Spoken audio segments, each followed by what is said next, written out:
purpose, I'd like to read the statement of the National Task Force West Philippine Sea. An interagency maritime operation was held at Pag-asa K1, 2, and 3 and its surrounding waters yesterday morning, 27 April 2025. This interagency coordinated effort involved the Philippine Navy, the Philippine Coast Guard, and the Philippine National Police Maritime Group, reinforcing the Philippine authorities' routine and lawful exercise of maritime domain awareness and jurisdiction over the West Philippine Sea. 4 composite teams aboard rubber boats were deployed to the case. Team 1 and Team 2 reached K1. Team 3 arrived at K2, and Team 4 landed at K3. During the said operation, the teams observed the illegal presence of China Coast Guard 5102, approximately 1,000 yards east of K2, as well as 7 CMMs, or Chinese militia vessels, near K2 and K3. The NTF-WPS underscores that this operation reflects the unwavering dedication and commitment of the Philippine government to uphold the country's sovereignty, sovereign rights, and jurisdiction in the West Philippine Sea.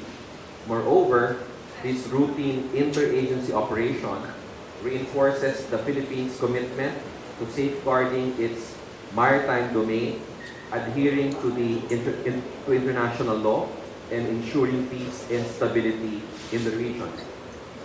Consistent with this statement, and as will be shown by our colleagues of the Philippine Coast Guard and the Philippine Navy, there is no truth whatsoever to the claim of the Chinese Coast Guard that the Pag-asa case has been seized. No? The facts on the ground do not support this statement coming from the Chinese Coast Guard. Therefore, we urge the People's Republic of China and the Chinese Coast Guard to act with restraint and not increase tensions in the West Philippine Sea. We remind them of their commitment in the 2002 Declaration of Conduct, wherein it was agreed by those nations that signed the Declaration of Conduct that there will be no occupation moving forward of unoccupied features. We urge the People's Republic of China and the Chinese Coast Guard to maintain the status quo in the West Philippine Sea, consistent again with the 2002 Declaration of Conduct, which they themselves adhere to, which they themselves continue to refer to in each and every statement issued by the Chinese Foreign Ministry. We also ask them to stop all provocative activities in the West Philippine Sea, to uphold international law, and to help reduce tensions in the West Philippine Sea at this time. It is not to the benefit of any nation if these things are happening, nor is it to the benefit of any nation if such irresponsible announcements and statements are released to the public and to the world. With that, I turn over to Commodore Chair Tariela of the Philippine Coast Guard.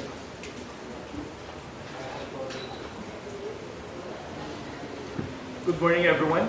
Thank you for being here for a very short notice. A lot of media friends came here all the way to debunk Chinese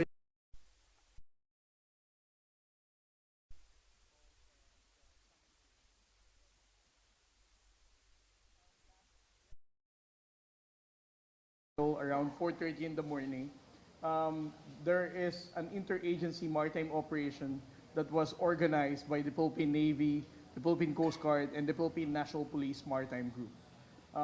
They were divided into 4 composite teams, and the objective of which is to verify the report of the Chinese media outlets and the Chinese Coast Guard spokesperson claiming that they have already seized or they already have the total control or permanent occupation of the Pag-asa case 1, 2, and 3. So yesterday, they departed at 4:30 in the morning, and around 5:33 in the morning, the composite teams 1 and team 4 landed Pag-asa K1. As you can see, this is an interagency operation. We have personnel from the Philippine Navy, from the Philippine Coast Guard, and the Philippine National Police Maritime Group. And to be more convincing in doing this kind of operation, all of each team has to bring with them the Philippine flag and also do this kind of picture posting. At 5:58 in the morning, the Team 2 of the interagency operation landed Pag-asa K2 at 5:58.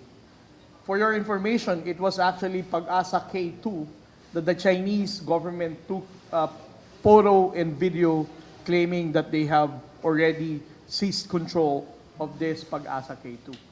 The other objective of our operation is to check whether the Chinese government installed different infrastructure or monitoring devices or whatsoever at all this Pag-asa case.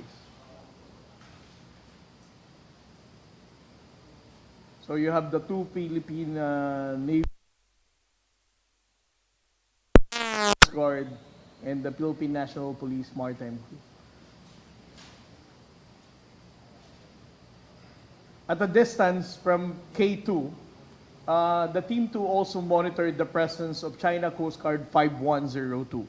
As a matter of fact, the China Coast Guard 5102 also launched the rigid hull inflatable boat, and they never landed on Pag-asa K2. From a certain distance, they were just taking photos and videos of the activities of the members of the Team 2 while we were inspecting the immediate surrounding of K2. They have also monitored 7 Chinese maritime militia vessels between Pag-asa K2 and Pag-asa K3. They are basically anchored between those Pag-asa Ks. At around 7:13 in the morning, the entire composite teams of the interagency maritime operation safely returned Pag-asa Island. So in almost 3 hours, they were able to complete this operation. And as what I have provided on the photos and videos, we can totally debunk the lie and disinformation to the People's Republic of China that they have already occupied the Pag-asa case. And again, that is the very objective of this operation. Thank you.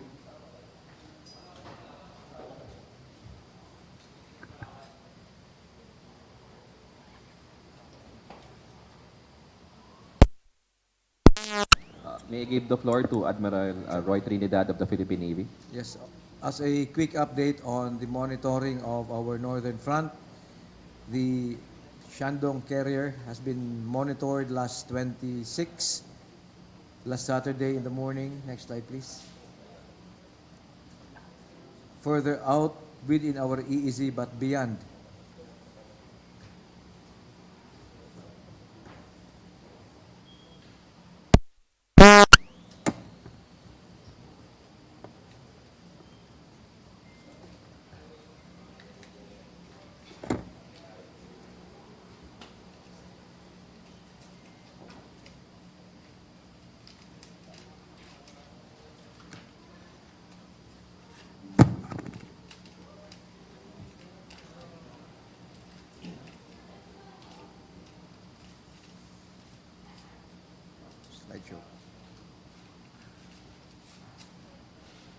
Slideshow.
Last 25 April, it was monitored again, this time traversing from a east to west direction until the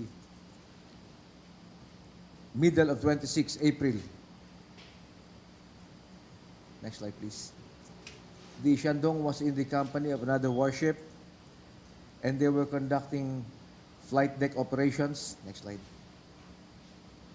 These were approximately conducted 123 nautical miles from Burgos, Ilocos Norte. Back. The Philippine Navy, the AFP, will continue monitoring the expanse of our maritime domain, focusing on areas right now in the northern islands and in the western part of the country. Thank you. We will now proceed with the question and answer. One question and one follow-up question.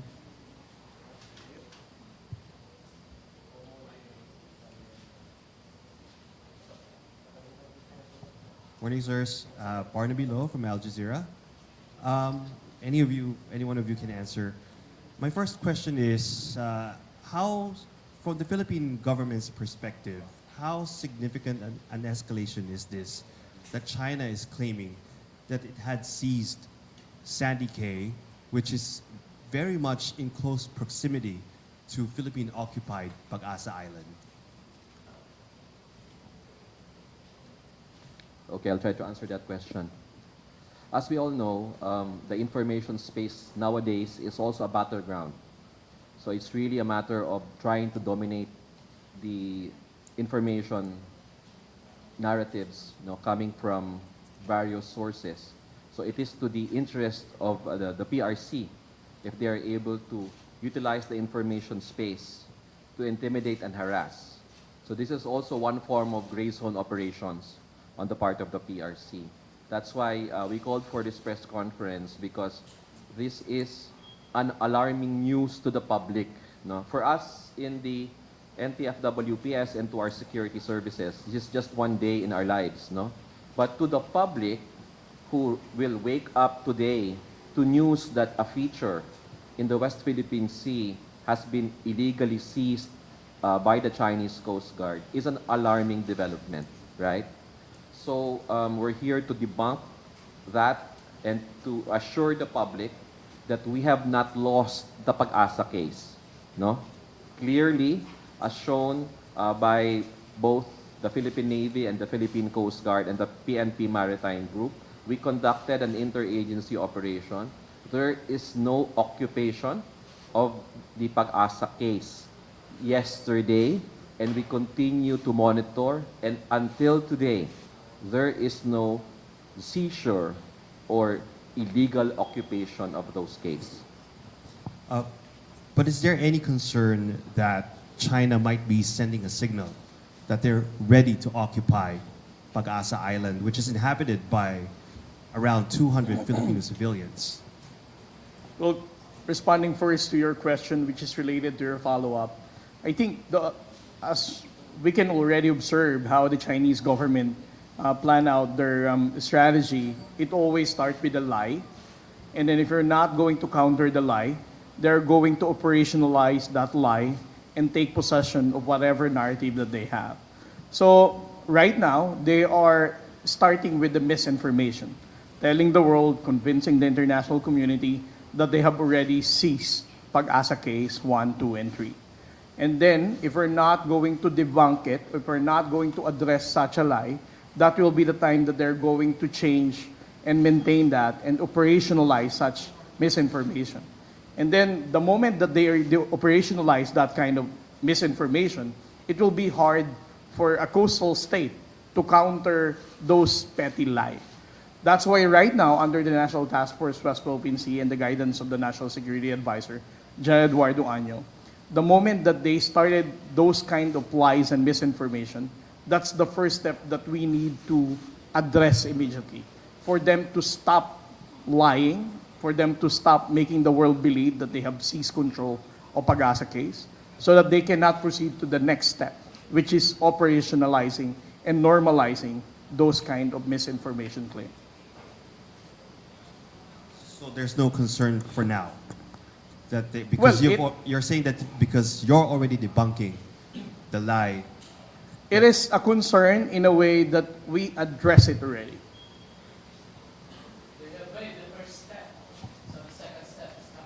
Well, the first step has always been happening. Like, for example, in Zambales, they have wanted to normalize their illegal patrol since January 4 when they sent out their monster ship.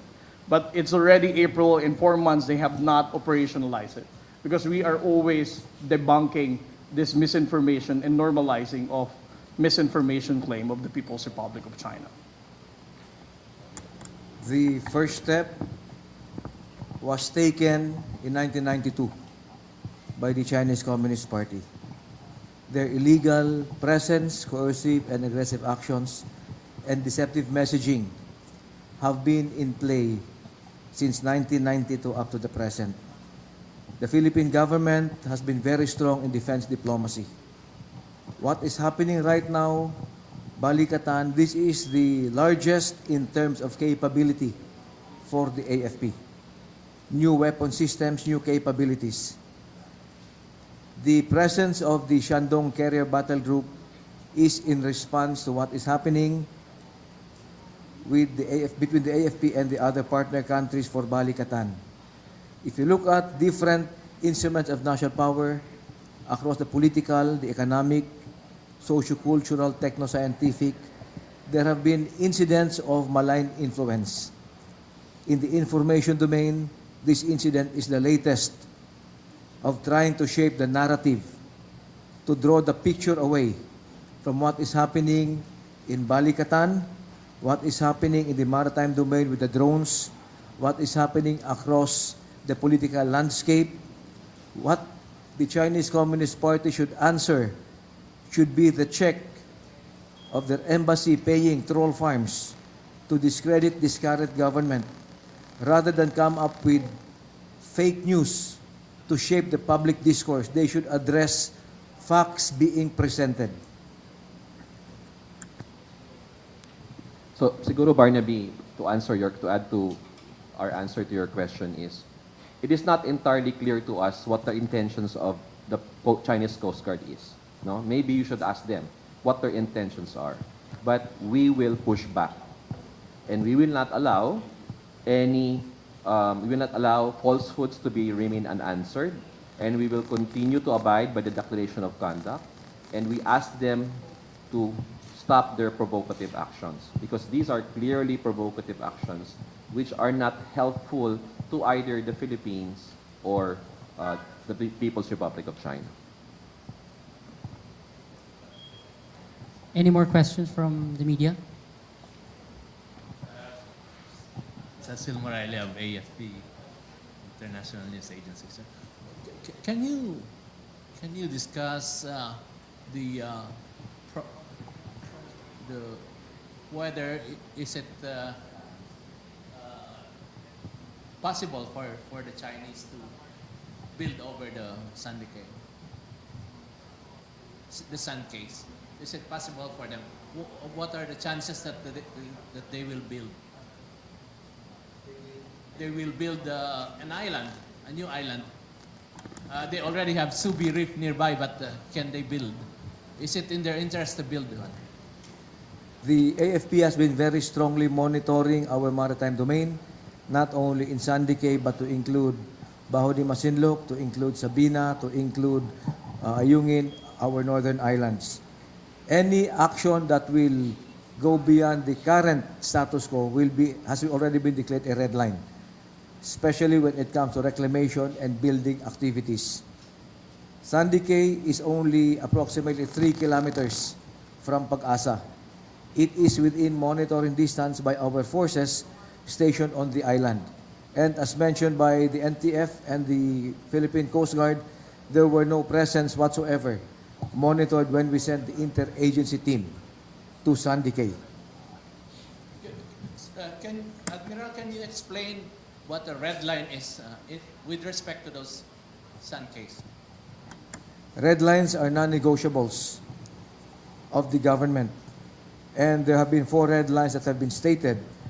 no reclamation on Bajo de Masinloc or building of structures, non-interference in the resupply missions, no unilateral extraction of minerals in our EEZ. I'll check the fourth one, but 4 red lines have been declared. That would include building of structures apart from what is already established in the in Subi Reef, in Mischief Reef, and in the other areas. Sandy Cay, yes.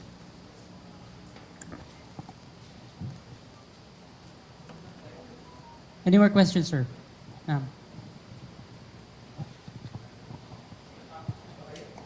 Sir Kelly Cordero po. Sir, may update po ba tayo dun sa pagdami ng Vietnamese fishing vessels sa Ilocos Norte?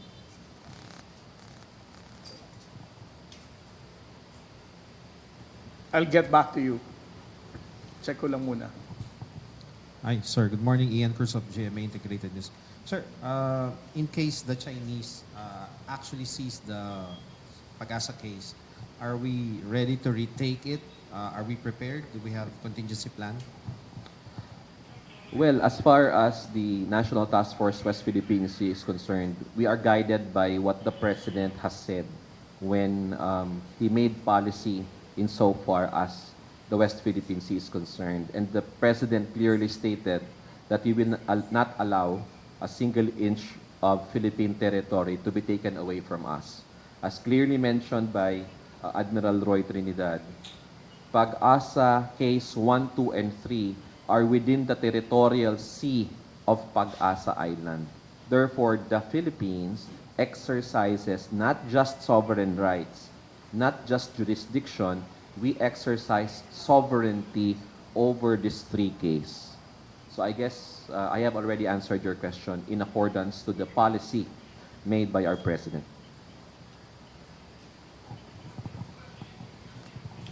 Hi, sir. Michael Delizo, ABS-CBN. I think what the public wants to hear now is how are we going to push back or, preserve our rights to Sandy case? Well, I think the interagency maritime operation that we did yesterday is already an enough evidence of the commitment of the national government in pushing back with whether it's operational or informational strategy of the Chinese government. The Armed Forces of the Philippines, the Philippine Coast Guard, and even the PNP Maritime Group are always ready to counter whatever actions necessary for us to carry out.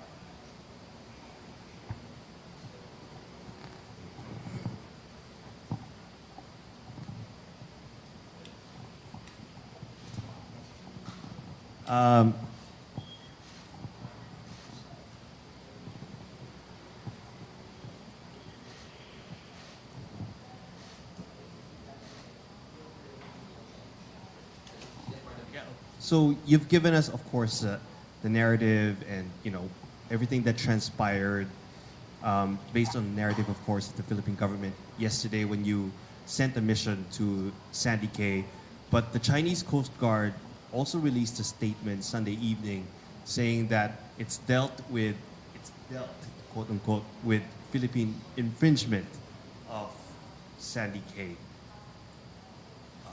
Obviously, you said that you spotted Chinese maritime militia vessels as well as Chinese Coast Guard vessels from a distance, but they're saying that they dealt with Philippine infringement. Well, the Chinese government are always good in twisting factual narrative, spreading misinformation, distorting facts, even coming up with that kind of argument, right? So, to tell you honestly, there are no reported incidents or counter operation that they did when we completed this interagency maritime operation. Again, this is just a Chinese made-up story to downplay our successful mission yesterday. And further to their questions, I mean, this is hypothetical, of course. You, of course, said that the Philippine government is committed to defend Philippine territory, which includes Sandy Cay or the Pag-asa case. If the Chinese government does occupy the Sandy Cay as well as Pag-asa Island itself, could there be a shooting war? Is the Philippine Is the Philippine government prepared? I think that's speculative. There's no reason for us to respond to that question.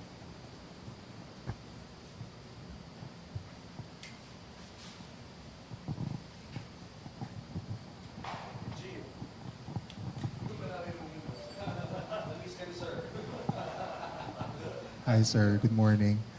We've been talking about concerns if ever China will build structure over at Sandy 2 or 3. Hypothetical, pwede ba nating unahan yung China in building a structure over Sandy Case 2, 3 for us to protect our kasarinlan in that area? Yes, unang-una kasi, there is such a thing as the 2002 Declaration of Conduct, no? And if you will notice, those of us here who have been reporting on this for a long time, the PRC always refers to the 2002 Declaration of Conduct. And one of the provisions of that declaration is that there is no occupation of unoccupied features. The status quo is to be maintained. So the Philippines, of course, adheres to that declaration. We adhere to both the spirit and the letter of that declaration. So at present, based on existing policy, and I'm not changing any policy, I'm just restating existing policy, we are not contemplating, no, the occupation of the construction of permanent features in Pag-asa Case 1 and 2. And we urge the Chinese Coast Guard and the Chinese government to do the same. Okay? Now you have a follow-up? Yes, please, sir. Continue, sir. And then this is for another topic. Kasi nga, di ba, instead of the Chinese government or the Chinese Coast Guard creating this alarmist statements, no, which is intended to create panic, diba, in the Philippines. That's why we would like to ask the media to please help us debunk this, no? Kasi syempre, your headlines today, quote unquote, mentions the seizure of Sandy Cay. So you have to give equal space to our position. No, you also have to equal space to us, to give us the opportunity to assure the Filipino people and the world that no seizure actually happened. I think I joined Commodore Roy Trinidad in urging, Admiral Roy Trinidad, promoted syempre, to urge the Chinese embassy to explain the check no, that was exposed by Senator Tolentino, right? Blanket denials will not do. It was released in the Senate in a hearing. There's a contract. There is a check issued by the Chinese government, the Chinese embassy, in the name of Infinitus Marketing. And this Infinitus Marketing is obviously and clearly in the business of influencing Philippine political discourse. So rather than doing these things, they should explain to the world and to the Filipino people why they are interfering in the internal matters of the Philippine government, no, of the Filipino people. Why are they trying to influence the political discourse in this country, which is something that no diplomatic mission should be doing. I would like to go back to the question about the Vietnamese fishing vessel. Last April 27, the Philippine Coast Guard Commandant Admiral Ronnie Hilgaban deployed the Philippine Coast Guard aircraft to conduct an MDA flight regarding the reported Vietnamese fishing vessels off the coast of Pasukin, Ilocos Norte. It conducted a 3-hour MDA flight, and unfortunately, we were not able to see the presence of the Vietnamese fishing vessel that were circulated to the social media. We are now reaching out to those fishermen who posted this on their social media accounts and the distance where they have located those Vietnamese fishing vessels. Because based on our MDA flight that we conducted last Saturday, there are no Vietnamese fishing vessels in that area that was reported.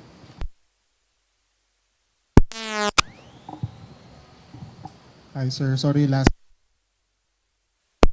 sa mga residente ng Pag-asa Island na nangangamba siguro for their security and for their safety after dito sa statement ng China.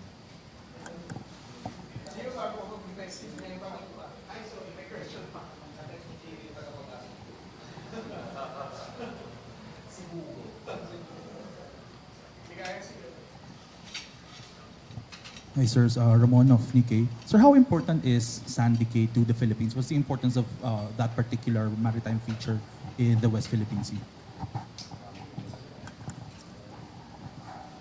The guidance of the Commander-in-Chief of not 1 square inch covers all of our territory within the West Philippine Sea.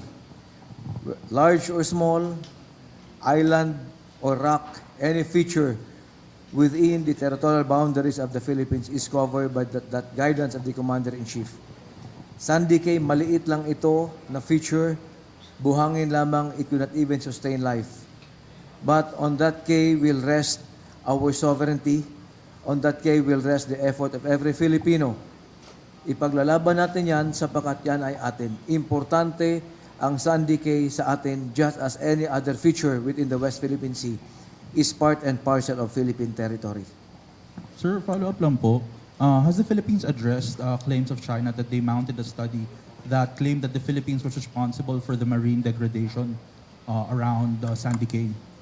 All facts, even the 2016 Arbitral Tribunal, point that environmental degradation has been conducted not by the Philippine side, but by the Chinese Communist Party. Building of artificial islands destroyed a lot of the underwater environment. Maliwanag po yan. Let me also add on the statement of Admiral Trinidad. Pag-asa Cay is actually within the territorial sea of Pag-asa Island. We have sovereignty over this Pag-asa case. Meaning, this is not just sovereign rights, we have sovereignty over these waters. That's how important this Pag-asa case to the Philippine government and to the Filipino people. Regarding your question about the environmental degradation, that the Chinese are saying that it is the Filipinos who dump garbages, plastic bottles, and wooden stick in sand decays. I would like to remind you that last year, together with the media and some marine scientists, we conducted an environmental assessment as well in Pag-asa case 1, 2, and 3. And again, we are still reaching out to those marine scientists for them to publicize their findings about what really caused the sand decay to have those kind of dead corals dumped over these areas. Okay.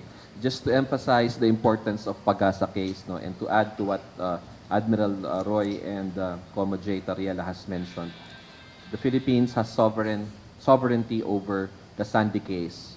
So it is as if it is the same level as Davao City, Cagayan de Oro, Cebu City, Quezon City, and Lawag, Ilocos Norte, and many other parts of the Philippines.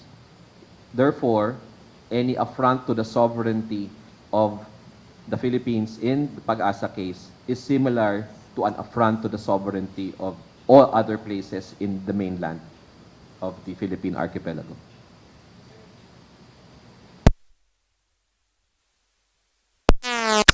Of this case, and how far are they from T2, Pag-asa Island, and Subic? Well, the nearest among the three Pag-asa case is, of course, Pag-asa K1, and then Pag-asa K2, and Pag-asa K3. The nearest Pag-asa K is less than 2 nautical miles from Pag-asa Island. And then the other succeeding is less than 3 and less than 3.5. So the total area, the biggest among the Pag-asa case is Pag-asa K2. But I don't have the exact figure right now of the total land area. There are deposits to basketball courts. Some reports say 100 square meters. I don't want to provide the wrong information, but I'll get back to you. I'll send it to our group chat, the total land area of Pag-asa K2. To Admiral Trinidad, sir, the Shandong, how close has it been to the exercises, to the Balikatan?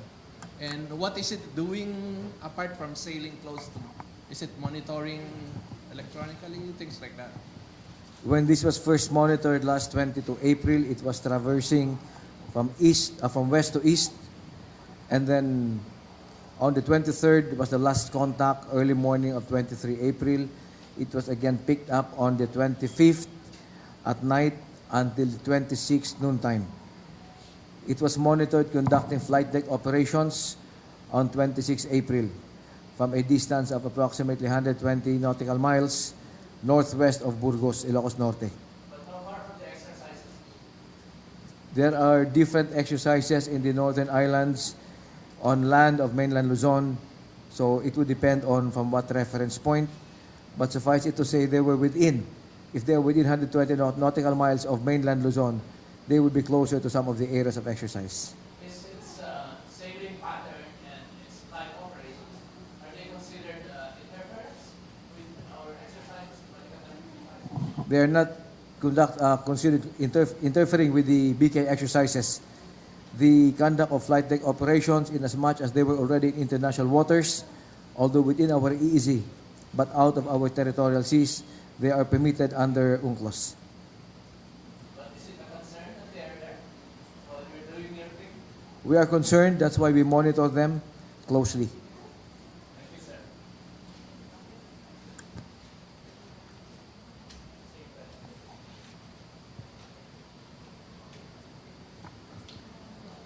I would also like to take this opportunity, to request our media friends.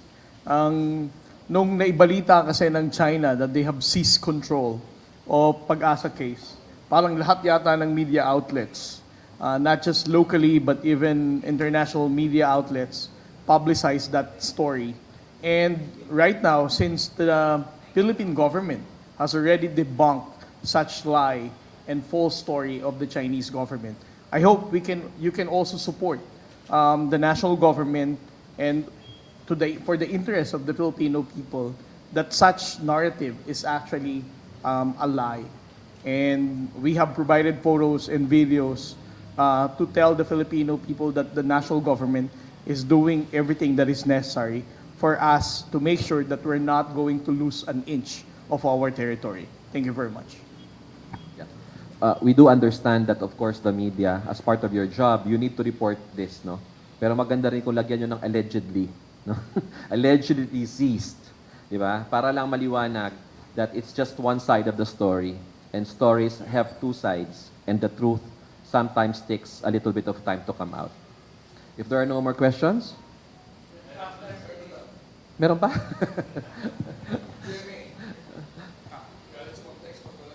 Oo nga. Sirs, do you think may kinalaman ng eleksyon doon sa ginawa nilang alleged seizure nga doon sa sand case? Meron ba itong bearing sa incoming election? You know, the timing is suspect. Really, for me, the timing is suspect because they know, Beijing knows that the elections are 2 weeks away, and yet they make this false announcement that they have seized a feature within the territorial sea of Pag-asa Island. So I leave it to the public, no? I leave it to you what kind of objective they have in the information space here, no? But to me, it's suspect, and it raises a lot of questions. Why timing? Some people have said that it's a way to distract the public from the allegation that the Chinese embassy is funding trolls in the Philippines to influence the political discourse. But to me, it also validates the findings of the security and intelligence sector. It also validates our position that they are attempting to influence our elections because the timing is suspect, insofar as I'm concerned. Commander? The Chinese landed on which K? K2.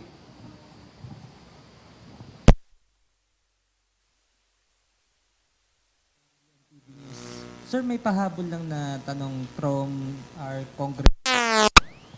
May hamon daw po ang Makabayan Block Solo na si Representative Franz Castro na pangalanan ng NSC yung mga kandidatong iniimpluwensyahan at sinusuportahan ng China, whether on disinformation o iba pang paraan.